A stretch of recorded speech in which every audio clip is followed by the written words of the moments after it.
I gave my unemployed stepbrother a high-paying job and free money. In return, he harassed me for months and tried to get me fired, not knowing that was his last chance to be nice. Growing up, my stepbrother was the golden child, and I liked it that way. When my parents tore up my report card because I got a mix of A's and B's and threw a party for my stepbrother, Tyler, who got all C's, I was happy for him. And even when I got wailed on for being too quiet and ungrateful at the dinner table, while Tyler got double the amount of dessert for bringing his plate to the sink, I was happy for him, because I knew that in the long run, this would only benefit me. I also knew that it would eventually cause a rift between us. Of course, I was right about both those things. I graduated high school with all honors because of how hard my inferiority complex made me study, whilst Tyler flunked out junior year. I moved out the second I hit 18 and used my own money to pay for the apartment, whilst Tyler was literally in legal debt by 17. My parents actually stopped talking to me as soon as I moved out, and I reciprocated, never coming home for holidays. The only thing I did was send $200 in cash to Tyler every 2 months, just so he wouldn't be fully reliant on our parents. Other than that, we didn't talk. All I knew about him was that he had somehow gotten a job as a supervisor at a local McDonald's. Honestly, I liked it that way. I wanted none of my family to know how I was doing. I waited all the way until I graduated college and bought a nice car, condo, and had a steady job to see them again. I thought this would finally be the thing that showed them, but instead, I got a Thanksgiving that will forever be imprinted in my mind. I showed up in an old outfit from Old Navy and a fat check and job opportunity for Tyler. My stepdad was the one who opened the door. I almost gasped when I saw how much older he looked. Meanwhile, my mom's face was pumped with Botox. To my surprise, they actually welcomed me in, but I never let my guard down. And it wasn't until we all, stepbrother, stepdad, and mom, sat down in the living room that their mask of kindness fell apart. We started off with updating each other, and I found out Tyler had gotten fired from McDonald's after just a year and has been unemployed ever since. I saw him saying this as my chance to tell him about the job. Well, I started. I work at a bank and we're currently looking for— "Oh, look at me! I get paid for using a calculator and wearing a suit," he interrupted. I stared at him blankly, while my parents were laughing their butts off. It had been almost 8 years since I last saw him. Surely he wasn't still a man-child, right? I brushed it off as some dumb joke and tried to continue, but every time I did, he'd start making funny faces or call me a desk monkey under his breath. I just sighed and, for the first time, I saw Tyler for what he was, a deadbeat loser. So I gave up on the job offer and instead just handed him the $15,000 check from my pocket. But instead of thanking me, or even just nodding in my direction, he went too far. "Bet your dead daddy's real proud you turned out to be a money parasite, huh?" My face dropped. I was instantly filled with so much anger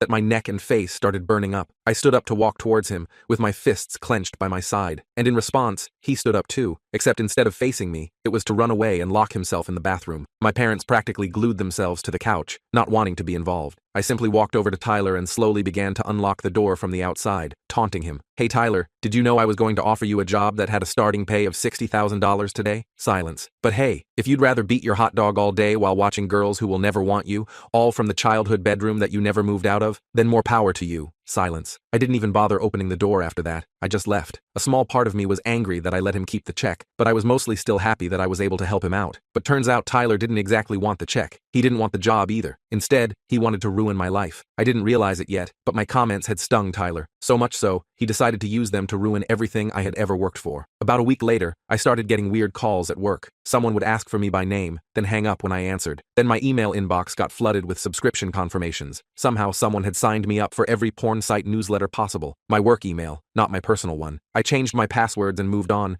thinking it was just a one-time thing. Then my neighbors started giving me strange looks in the hallway. Turned out someone had put up flyers around my condo building claiming I was running an illegal business from my apartment. The flyers had my full name and unit number. I knew immediately it was Tyler, but how did he even know where I lived? The check I gave him had my bank's address, not my home address. It took a couple days of paranoid thinking before I remembered. My mom had asked for my address last year to send a Christmas card. She never sent anything, but obviously she'd given the info to Tyler. Things escalated quickly from there. I started getting packages I never ordered, expensive stuff that would show up COD, meaning I had to pay for them or refuse delivery. My car got keyed in my building's parking garage. Someone called in a noise complaint to my condo association 3 nights in a row. These were all annoying but manageable. What pushed me over the edge was when I got a call from my boss asking if everything was okay. Apparently, someone claiming to be my stepbrother had called HR to say I was having a mental health crisis and might need to be checked on. That could have seriously damaged my reputation at work if my boss hadn't known me better. I was done playing defense. Time to find out exactly what Tyler was up to and put an end to it. I called my mom for the first time in years and casually asked how Tyler was doing. She launched into a 20-minute monologue about how he was between opportunities but had big plans. The important part? He was still living at home in his childhood bedroom, just like I'd guessed. I needed to know just how far he was willing to go, and more importantly, I needed to make sure he understood that messing with me would backfire spectacularly. The days of me being the quiet, accommodating stepsister were over. If Tyler wanted a war, he had no idea what he was in for. I figured if Tyler wanted to mess with my life, I needed to be smart about how I handled it. Just confronting him would only make things worse. The jerk probably expected me to come barging into my mom's house screaming at him, which would only play into their "she's unstable" narrative. No, I had to be more strategic. First thing I did was lock down my digital life, changed all my passwords, set up two-factor authentication, and created a Google alert for my name. I called my bank, credit card companies, and even the 3 credit bureaus to put fraud alerts on everything. Last thing I needed was Tyler trying to open accounts in my name. Then I dealt with the physical security. I spoke to my building manager about the situation, keeping it vague, just said I had a troubled family member who might cause problems. He agreed to alert security and make sure no packages were accepted without my direct approval. I also bought a cheap camera for my front door, just a basic Ring doorbell, nothing fancy. During all this, I was trying to figure out my next move. I wasn't about to just sit back and take Tyler's crap, but I also didn't want to sink to his level. I decided to make a quick trip to my hometown that weekend, not to confront Tyler, but to gather intel. I drove down Saturday morning and parked a few blocks from my parents' house. Their neighborhood hadn't changed much. Same old houses, same cracked sidewalks. I sat in my car wondering what the hell I was doing when I spotted Tyler walking out the front door. He was wearing the same stained sweatpants from Thanksgiving,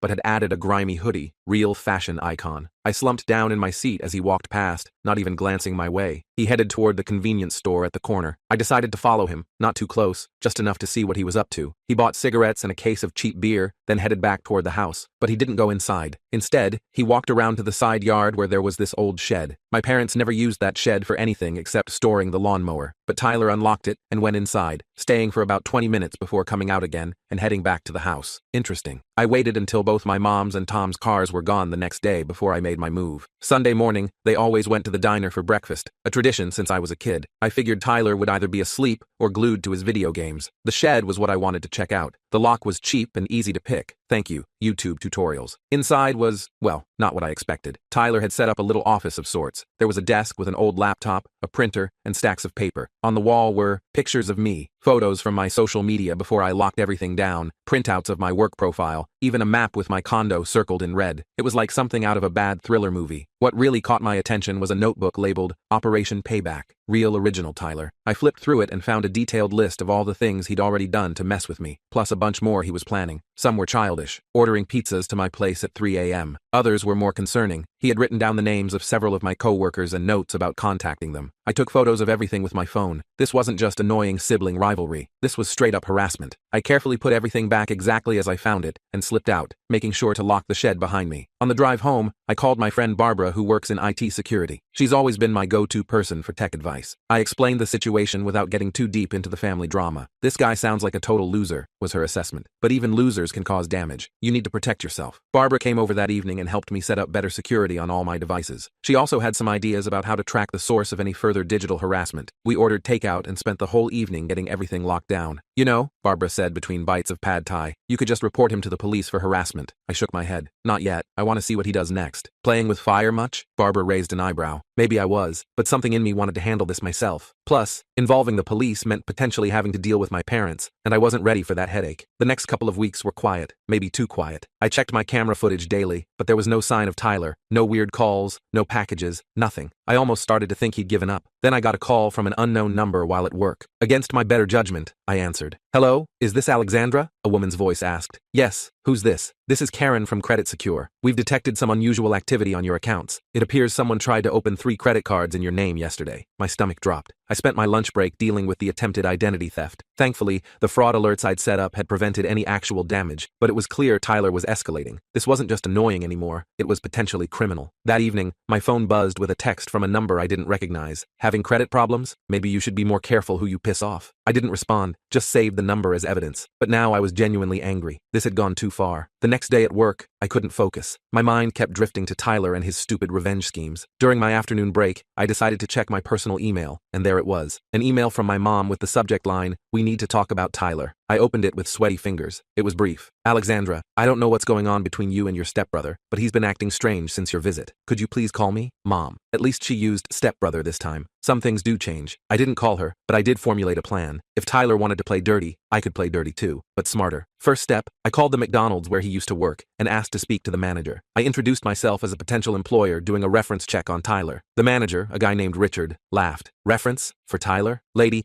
the only reference I'd give that guy is to stay far away. He was the worst employee I've ever had. Showed up late, left early, stole from the register, harassed female co-workers. We didn't fire him. He got arrested in the parking lot for selling weed. We just never put him back on the schedule after that. Interesting. Very different from the manager was jealous story my mom had told. I thanked Richard and hung up, then moved to step 2. I called Tyler's phone from a burner number I'd set up. Yo, he answered. I disguised my voice slightly. Hey, is this Tyler? I heard you might be able to hook me up. I was taking a chance here, but Richard's comment about selling weed made me suspect Tyler might still be dealing. Who's this? He sounded suspicious but interested. Name's Quinn. Jason from the auto shop gave me your number. Said you could help me out with some party supplies. There was a pause. Yeah, I can help you out. What are you looking for? We arranged to meet at the convenience store near my parents' house that weekend. I hung up feeling a mix of triumph and nervousness. I had no intention of actually buying drugs from my loser stepbrother. I just wanted confirmation of what he was up to. The rest of the week passed without incident. I took Friday off work and drove down to my hometown, checking into a cheap motel under a fake name. Paranoid? Maybe, but better safe than sorry. Saturday morning, I parked across from the convenience store and waited. Right on time, Tyler showed up, looking around nervously. I had a baseball cap pulled low and sunglasses on, sitting in my car with the window cracked so I could hear. I watched as he paced around for about 10 minutes before pulling out his phone. A minute later, my burner phone rang. I didn't answer. He tried 2 more times, then texted, "Where you at?" I didn't respond. He waited another 15 minutes, getting visibly agitated, before finally giving up and walking back toward my parents' house. But he didn't go inside. He headed for the shed again. I gave him some time, then grabbed my phone and followed. This time, I didn't go inside the shed. I just stood near the window, phone recording, as Tyler ranted to himself. Stupid no-show, wasting my time, could have been a setup, need to focus on the plan anyway. I heard him shuffling papers around. Then, Alex won't know what hit her. By the time I'm done, she'll wish she never came back. That's when I heard a sound that made my blood run cold. The unmistakable click of a gun being handled. I nearly dropped my phone, but managed to keep recording. Should have seen her face when I mentioned Dad. Tyler laughed to himself. Always was a sensitive little bitch. I'd heard enough. I quietly backed away and returned to my car, heart pounding. The recording wasn't crystal clear, but it was enough to make me seriously concerned. Was Tyler actually dangerous, or just talking big to himself? I decided not to take chances. When I got back to the motel, I copied the recording to my laptop, and then called Barbara. I think my stepbrother might actually be dangerous, I told her, trying to keep my voice steady. Define dangerous, Barbara replied. Like I think he might have a gun and be planning something serious. Barbara was silent for a moment. Alex, you need to go to the police. I know, but no buts. This isn't about family drama anymore. If you're genuinely concerned for your safety, you need to report it. She was right, of course, but I still hesitated. Going to the police meant this whole mess would become official. My parents would get involved. It would be messy. Then my phone pinged with a notification from my condo's security app. Someone was trying to get into my unit. The camera showed a delivery person with a large package. I hadn't ordered anything. I immediately called my building's security desk. This is Alexandra in Unit 412. I'm out of town and not expecting any deliveries. Please don't accept any packages from me. Too late, ma'am, the security guard said. The delivery person said it was perishable and needed immediate signature. Your stepbrother signed for it. My stepbrother? I don't have a stepbrother in town. There was an awkward pause. Tall guy, kind of heavy set, beard, said he was house sitting for you while you're away. He had a key and everything. I felt like I might throw up. That's not my stepbrother. That's someone impersonating a relative. He doesn't have permission to be in my unit. Please call the police immediately. I hung up and called Barbara, who lived about 15 minutes from my building. Barbara, Tyler is at my condo. He somehow got a key. Building security is calling the police, but can you go over there? On my way, she said without hesitation. While I started the 3-hour drive back home,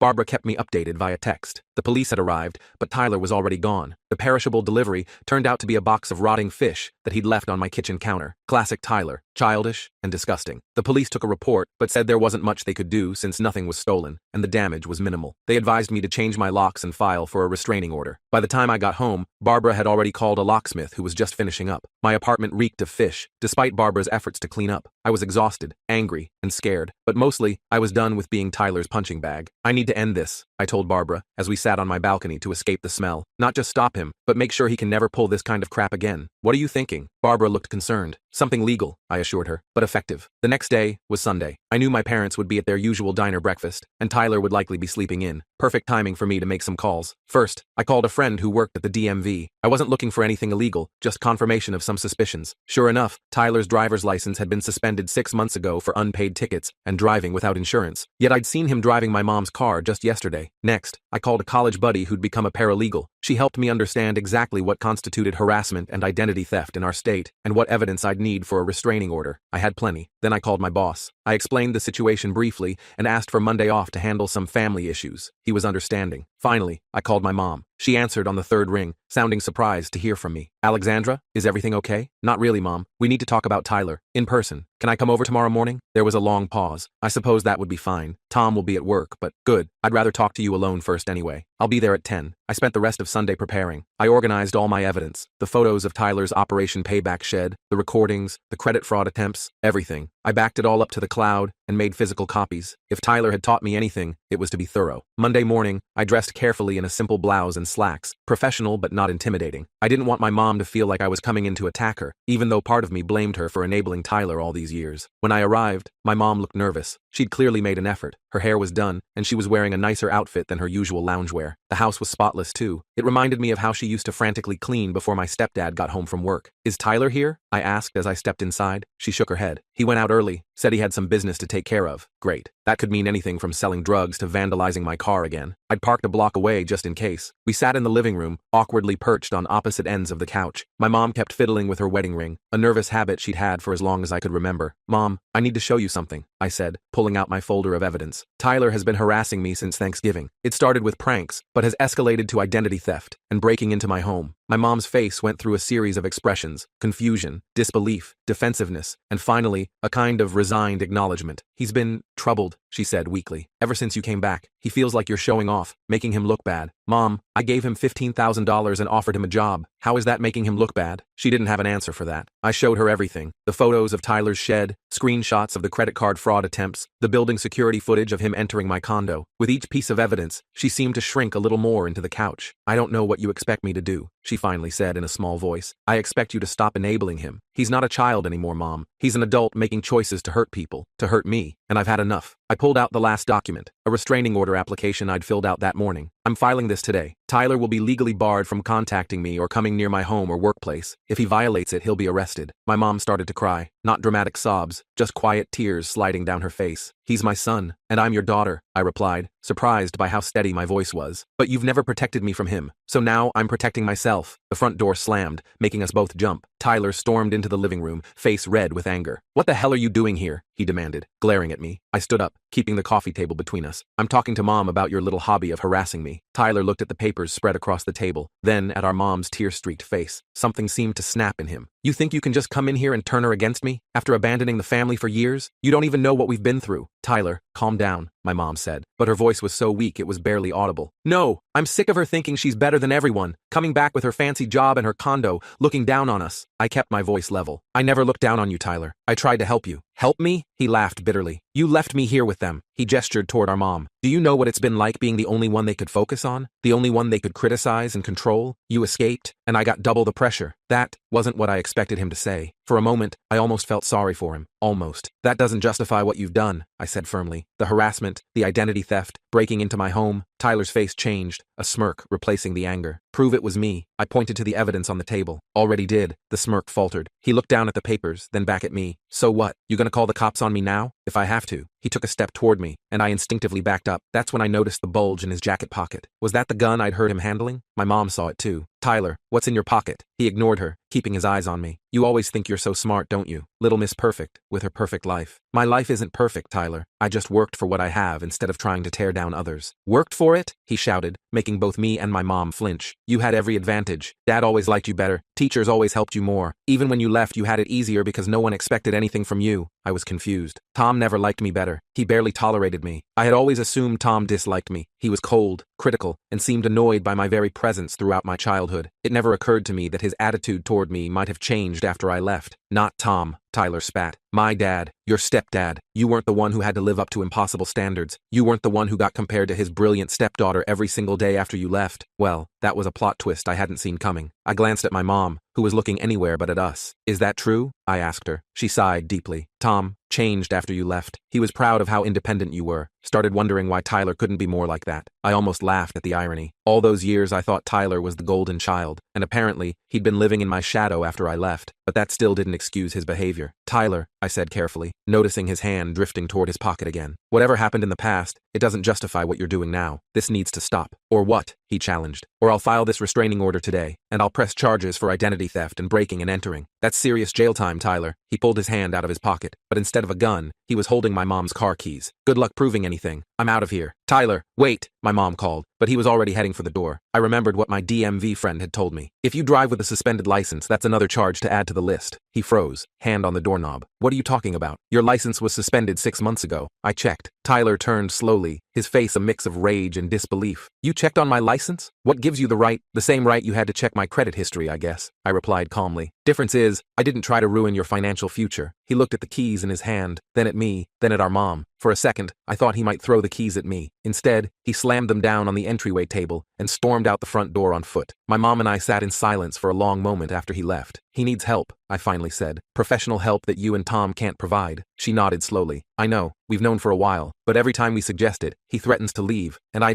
can't lose another child. Her words hit me unexpectedly hard. Had she considered me lost? I pushed the thought aside for now. You're not helping him by letting him continue like this. He's destroying his life and trying to destroy mine. What are you going to do? She asked quietly. I gathered up my evidence and put it back in the folder. That depends on Tyler. If he stops the harassment completely, I won't file the restraining order or press charges. But if there's even one more incident, I'm going to the police with everything I have. I stood up to leave, but my mom caught my hand. Alexandra, I'm sorry. For everything. For not protecting you when you were younger. For letting things get this bad with Tyler. It was the first real apology I'd ever heard from her. I didn't know how to respond, so I just nodded and gently pulled my hand away. I'll let myself out, I said. As I walked to my car, I felt lighter somehow. Not because I'd won against Tyler, but because for once, I'd stood up for myself without backing down. The ball was in his court now. Little did I know, Tyler was about to serve it back with a vengeance. 2 days later, I was at work when my personal phone rang with a number I didn't recognize. I almost ignored it but decided to answer. Hello? Is this Alexandra? A woman's voice asked. Yes. Who's this? This is Patricia from Westside Hospital. We have your stepbrother Tyler here in the emergency room. You're listed as his emergency contact. My heart skipped a beat. Is he okay? What happened? He's stable, but he's been in an accident. He's asking for you. I told my boss I had a family emergency and drove to the hospital, my mind racing. Was this legitimate or another one of Tyler's schemes? Only one way to find out. When I arrived at the ER, I was directed to a curtained bed where Tyler lay looking pale and drawn. His right arm was in a cast, and he had a nasty gash on his forehead. You came, he said when he saw me, sounding genuinely surprised. What happened? I asked, staying near the foot of the bed. Tried to cross the highway on foot. Wasn't paying attention. He looked away. Clipped by a truck. Why were you crossing the highway? He shrugged his good shoulder. Going to a friend's place. The nurse came in then, checking Tyler's vitals. The doctor wants to keep him overnight for observation because of the concussion. Do you have his insurance information? Tyler looked panicked. I told you, I don't have insurance. The nurse looked at me expectantly. I felt conflicted. Even after everything Tyler had done, seeing him injured and vulnerable stirred something in me. A sense of responsibility that I couldn't quite shake. This was still the boy I'd grown up with. The kid who'd been shaped by the same dysfunctional home I'd escaped from. I could have walked away. I kind of wanted to, but instead, I pulled out my wallet. I'll handle the paperwork, I told her. Can you give us a minute? When she left, Tyler wouldn't meet my eyes. You don't have to pay for this. I know. I can't pay you back. I know that too. We sat in uncomfortable silence for a moment. Why'd you come? He finally asked. After everything I did, I considered the question. Because despite everything, you're still family, and I wanted to make sure you were actually hurt, and not just luring me into another trap. He almost smiled at that. Fair enough. I leaned forward, making sure he was looking at me. This is it though, Tyler. My last act of goodwill. If you ever try to mess with my life again, I won't hesitate to use everything I have against you. Understand? He nodded slowly. Yeah, I get it. Good. Now I'm going to pay your hospital bill and give you one more chance to turn things around. What you do with it is up to you. As I stood to leave, he called out, Alex? I turned. What? I'm sorry. For the dad comment at Thanksgiving, that was too far. It wasn't a full apology, but it was something. I nodded acknowledgement and went to find the billing department. I couldn't know then if Tyler was truly remorseful or just saying what he thought I wanted to hear. All I knew was that I was done being a victim. Whether Tyler changed or not, I would be okay. I had built a life for myself, and no one, not Tyler, not my mom, not Tom, could take that away from me. I paid Tyler's hospital bill, left my contact information for the doctors, and walked out into the sunshine, feeling for the first time like I was completely free of my family's dysfunction. Whether this was the end of Tyler's revenge or just a temporary truce, I was ready for whatever came next. Leaving the hospital that day, I had no idea if I'd just made the biggest mistake of my life or finally broken through to Tyler. Part of me was waiting for the other shoe to drop, like maybe the whole accident was an elaborate scam to get me to pay his hospital bills. But according to the doctors, his injuries were definitely real. The concussion was mild, but the broken arm would take weeks weeks to heal properly. I tried to put Tyler out of my mind and focus on work for the next few days. I'd done what I could, paid his medical bills, given him yet another chance, and made it crystal clear there wouldn't be any more opportunities after this one. Ball was in his court now. About a week after the hospital visit, I got a notification. It was a text from my mom asking if I'd heard from Tyler. Apparently, he hadn't come home after being discharged. I told her I hadn't heard anything and suggested maybe he was staying with a friend. She didn't seem convinced, but thanked me anyway. 2 more weeks went by with no Tyler drama, no harassment, no weird packages, no credit card fraud attempts. I started to relax a little, thinking maybe the hospital scare had actually knocked some sense into him. Then my doorbell rang on a Saturday afternoon. I checked my security camera and froze. Tyler was standing outside my door, looking uncomfortable in clean jeans and a button-up shirt I'd never seen before. His arm was still in a cast, and he had dark circles under his eyes. I considered not answering, but curiosity got the better of me. I opened the door, but kept the security chain on. "What are you doing here? Can I come in?" he asked, not meeting my eyes. "I just want to talk. Last time you were here,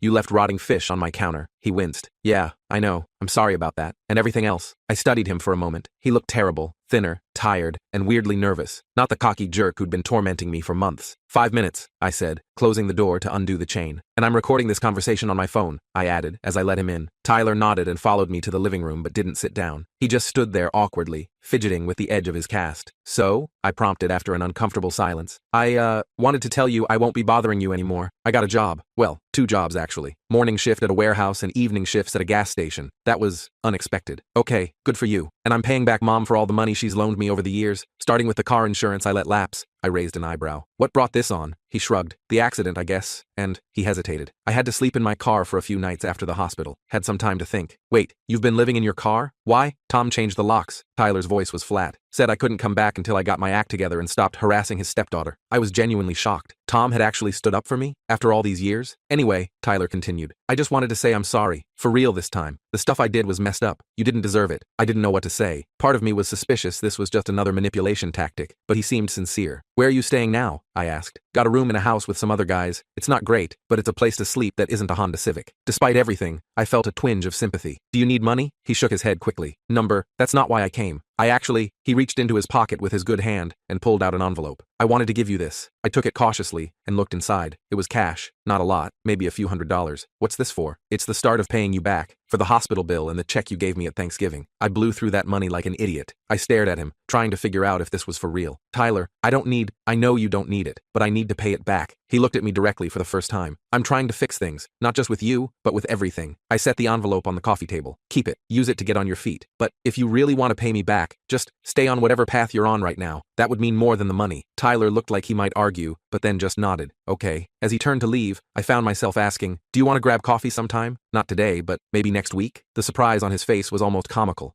Yeah, that would be, yeah." After he left, I sat on my couch feeling weirdly emotional. I wasn't naive enough to think one conversation had magically fixed years of dysfunction, but it felt like maybe, just maybe, there was a chance for something better. I called Barbara to update her on the Tyler situation. "So he just showed up and apologized? Just like that?" She sounded skeptical. "I know, it's weird, but he seemed different, like, genuinely humbled. People don't change overnight, Alex." "It wasn't overnight. It's been almost a month since the hospital, and apparently he's been homeless for part of that time." Barbara sighed. "Just be careful, okay? Keep your guard up a little." She was right, of course. One apology didn't erase everything that had happened, but I couldn't help feeling cautiously optimistic. The next week, I met Tyler at a coffee shop halfway between my place and his new room. He was already there when I arrived, nervously shredding a napkin at a corner table. We made awkward small talk about the weather and his new jobs. He asked about my work, and I gave him the sanitized version, still not ready to share too much. "So," I finally said after we'd exhausted all safe topics, "how are Mom and Tom?" Tyler grimaced. "Mom's upset that I moved out. Keeps trying to convince me to come back home. Tom's actually been weirdly supportive of me finding my own place." "Really? That doesn't sound like the Tom I remember." "Yeah, well," Tyler hesitated. "After your visit, there was a huge fight. Like, bigger than I've ever seen. Mom was defending me. Tom was saying I needed consequences. It got pretty ugly. I felt a pang of guilt. I didn't mean to cause problems." "You didn't. This was a long time coming. Tom's actually been getting therapy for the past couple years. Something about managing his anger better." Tyler laughed humorlessly. "Would have been nice if he'd done that when we were kids, right?" I couldn't believe what I was hearing. "Tom? In therapy?" "Yeah. His doctor told him he had to get help or he was headed for a heart attack. Turns out being an angry jerk all the time isn't great for your health." We both sat with that information for a moment. "Anyway," Tyler continued, "I think seeing all the evidence of what I'd been doing to you was a wake-up call for both of them, and for me, honestly." The conversation shifted then to childhood memories, some good, mostly bad. It was the only time we'd ever really talked about what it was like growing up in that house. I realized we'd both been damaged by our parents in different ways. "You know what's messed up?" Tyler said, as we were getting ready to leave. "I was so jealous of you for getting out, but I never tried to leave myself. It's not not easy to leave when everyone's telling you that you can't make it on your own. He nodded thoughtfully. Yeah, but I'm figuring that out now, I guess. We agreed to meet again the following week. As I drove home, I felt like I was getting to know my stepbrother for the first time. Over the next few months, Tyler and I developed a cautious friendship. We'd meet for coffee every couple of weeks, sometimes just talking, other times sitting in comfortable silence. He was consistently working both jobs, had opened a bank account, and was slowly building a life for himself. I kept waiting for him to slip up or reveal that this was all an elaborate con, but it never happened. He seemed genuinely committed to changing his life. 4 months after his unexpected visit to my condo, Tyler texted asking if we could meet at our usual coffee spot. When I arrived, he was beaming. I got promoted at the warehouse, he announced as soon as I sat down. Shift supervisor, better pay, regular hours. That's awesome, Tyler. Congratulations. And I'm quitting the gas station job, going to use those evening hours to get my GED instead. I was genuinely impressed. Wow, you're really doing this, aren't you? He nodded, looking both proud and embarrassed. Yeah, turns out I don't actually suck at everything. Who knew? I knew, I said without thinking. That's why I offered you that bank job back at Thanksgiving. His face fell a little. Yeah, about that. I'm sorry I was such a jerk. That would have been a good opportunity. Well, maybe when you get your GED we can talk about it again. My bank is always hiring. Tyler looked up, surprised. You'd still help me get a job? After everything? People deserve second chances when they're genuinely trying to change, and you clearly are. We spent the rest of our coffee meetup talking about GED requirements and what kind of positions might be available at my bank down the road. It felt weird, but good to be planning a future that included Tyler in a positive way. That night, my phone buzzed. It was a call from my mom. We'd been talking more frequently since Tyler's accident, though our conversations were usually brief and superficial. Alexandra, she sounded different, more subdued than usual. I wanted to thank you. For what? For whatever you said to Tyler. He's